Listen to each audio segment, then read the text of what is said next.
Provinsi Jawa Tengah.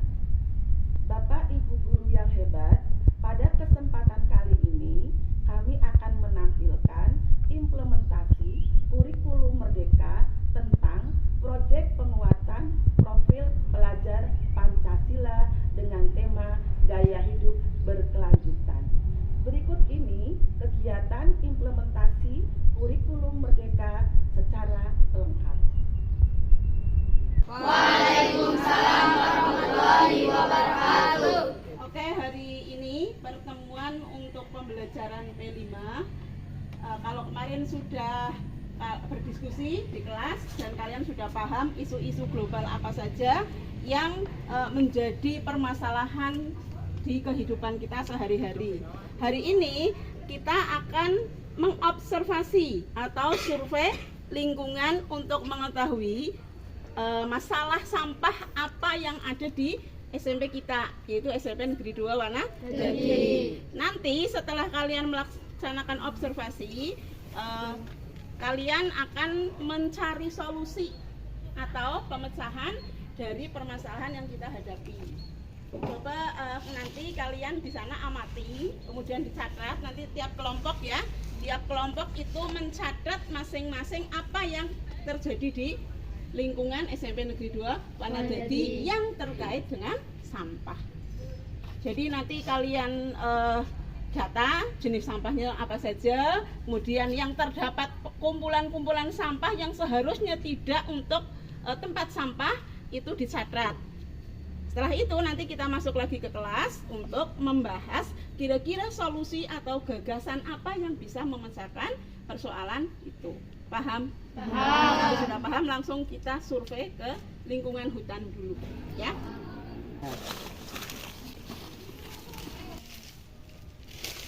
Anak-anak, silahkan kalian amati lingkungan sekolah kita yang kaitannya dengan isu-isu global tentang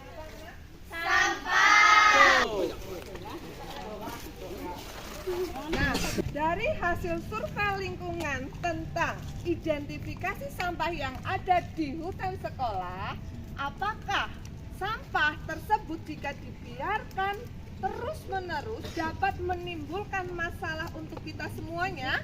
Iya. Pasti akan menimbulkan masalah. Kalau sudah ada masalah, pasti akan berdampak. Apa saja contoh dari dampak sampah yang menumpuk? Banjir. Tanah longsor. Terus apa lagi? Menjadi bau. Ya, lingkungan menjadi Menyebabkan penyakit. menimbulkan banyak penyakit. Dari permasalahan tadi dan dampak yang kita temukan, apakah kalian punya solusi untuk mengatasi masalah tersebut? Saya, Bu. Punya? Apa? Bersama? Menurut saya harus dibakar saja biar cepat. Oke, dibakar. Ada yang punya solusi lain? Kelompok 3, solusinya apa untuk mengatasi sampah tersebut? Ya, menurut saya sekolah kita bekerja sama dengan pengolahan sampah di luar agar kita bayar dan agar sekolah kita bersih. Adakah kelompok lain yang mempunyai solusi untuk memecahkan masalah sampah yang ada di sekolah kita? Saya, Bu. Oke, Faiza, silakan. Kalau menurut saya, pendapat dari teman-teman justru akan membuat masalah baru. Yang pertama, jika sampah tersebut dibakar, akan menyebabkan pencemaran udara. Yang kedua, jika kita bekerja sama dengan pihak pengelola sampah di luar sekolah, maka sekolah akan mengeluarkan biaya. Dan sampah tersebut akan ditaruh di TPA. Itu tidak akan memecahkan masalah, tetapi akan membuat masalah baru. Jadi menurut kelompok saya, sampah-sampah tersebut sebaiknya dipilah antara organik dan anorganik, lalu kita olah. Bagus. Itu adalah salah satu cara yang sangat tepat untuk mengatasi sampah yang menumpuk di lingkungan sekolah kita. Yang pertama, tadi dikatakan oleh Faiza, kita adalah memilah sampah. Sampah kita pilah mana yang organik dan mana yang anorganik. Sampah organik nanti kita tampung di bank sampah organik, sedangkan sampah anorganik kita tampung di bank sampah anorganik. Setelah itu nanti sampah organik bisa kita olah menjadi barang yang lebih bermanfaat, yaitu menjadi apa? Kerajinan. Menjadi kerajinan yang barang organik kita olah menjadi Kalau yang anorganik kita apakan?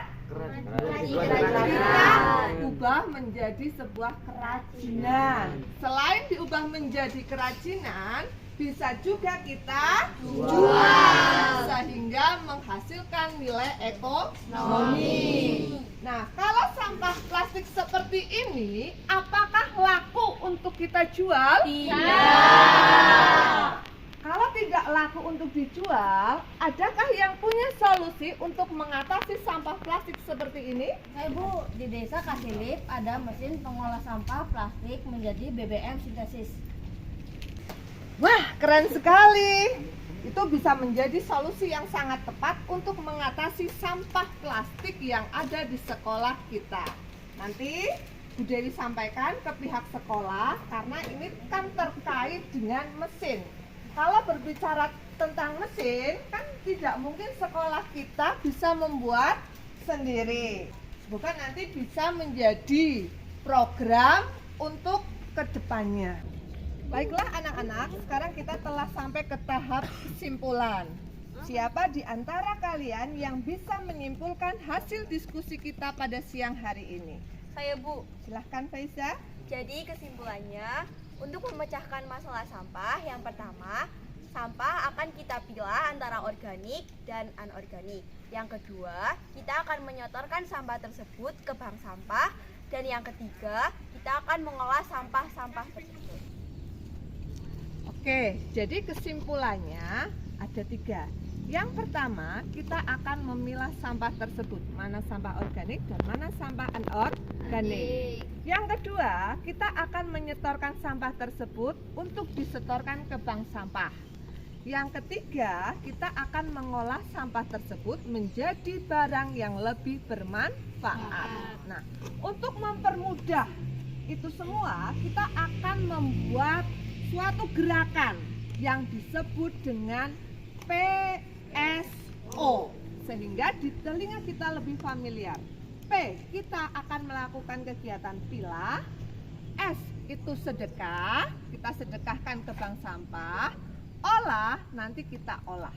Sampah organik kita olah menjadi pupuk, sedangkan sampah anorganik kita bisa olah menjadi barang yang lebih bermanfaat. Contohnya adalah kerajinan.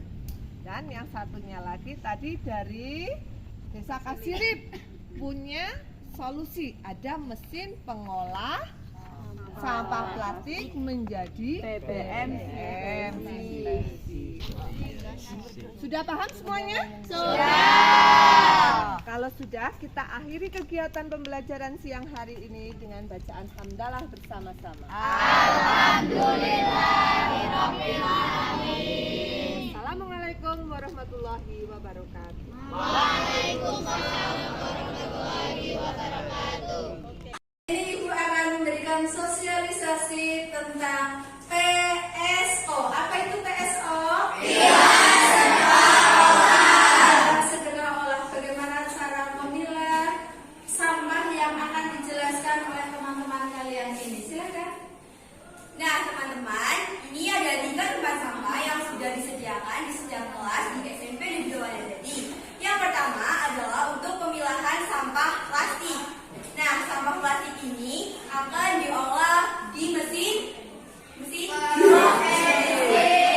apa? Nah, di mesin tersebut nanti sampah plastik akan menjadi bahan bakar minyak.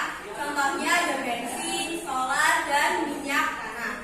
Lalu yang kedua untuk sampah botol yang akan disediakan untuk dijual.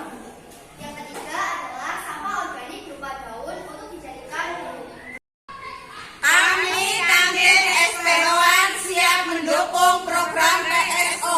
Esperoan Perkasa. Inilah cara pemilahan sampah di depan operasi SPRO. Ya, ini sampah plastik. jadi sampah total. Dan terakhir sampah organik, contohnya seperti kertas kita masukkan di tong yang berbeda. Nama saya Bayan Maulana Latif dari kelas 7E. Saya menyetorkan plastik dan botol gelas. Cara pembuatan pupuk kompos padat. Langkah-langkahnya adalah Sampah yang pertama adalah menyediakan 1 kompos bag dan limbah dari daun.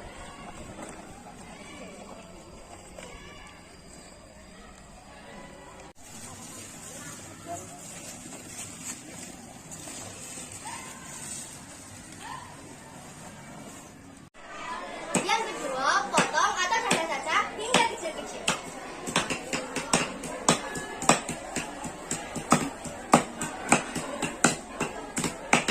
Tuangkan 1 liter air ke dalam panci.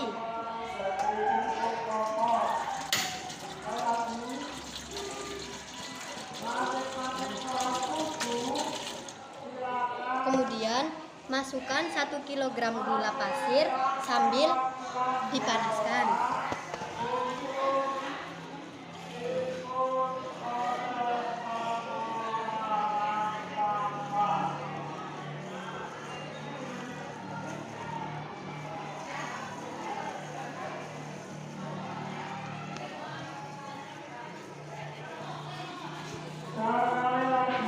Kemudian aduk hingga merata.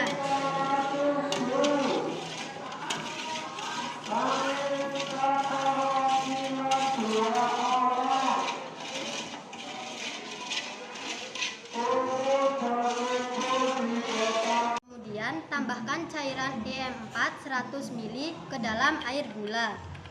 Lalu aduk sampai merata dan diamkan selama 20 menit.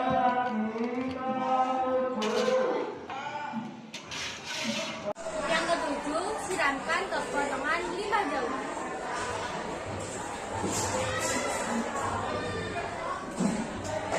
Yang kedelapan, masukkan ke kompres bag.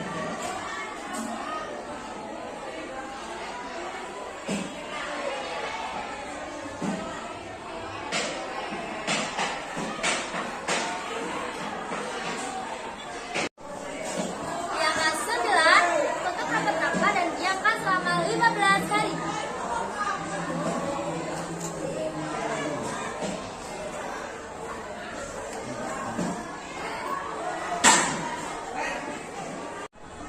Yang ke-10, pupuk kompos siap untuk digunakan.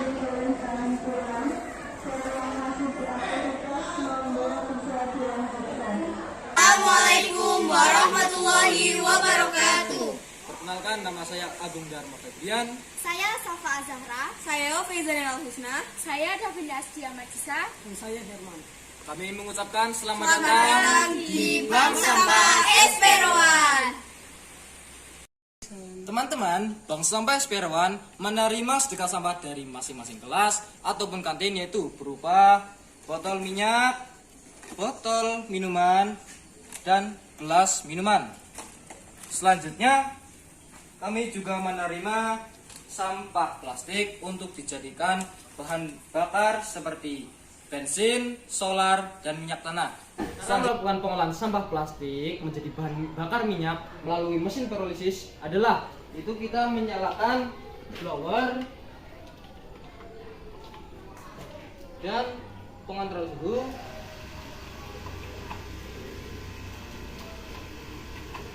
Lalu api kita hidupkan di tungku ini. Setelah sampah-sampah yang diolah kita masukkan, lalu kita besarkan api agar suhu lebih meningkat. Selanjutnya kita akan menunggu suhu minimal 100 derajat Celcius. Setelah 100 derajat Celcius, kita bisa memasukkan sampah plastik ke dalam pirolisis melalui mulut pirolisis. Nah, teman-teman, setelah itu kita akan membuka mulut pirolisis untuk memasukkan.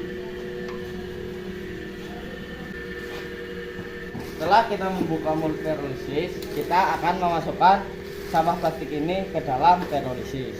Maaf. Ketika proses pengolahan sudah menunjukkan suhu lebih dari 100 derajat Celcius, sudah terlihat tetes-tetes solar, bensin, dan minyak tanah. Demikianlah aksi nyata kurikulum Merdeka di SMP Negeri 2 Wanadadi tentang proyek penguatan profil pelajar Pancasila dengan tema gaya hidup berkelanjutan. Semoga dapat menginspirasi Bapak Ibu guru yang hebat untuk pembentukan karakter siswa, yaitu peduli lingkungan hidup. Terima kasih, salam hebat.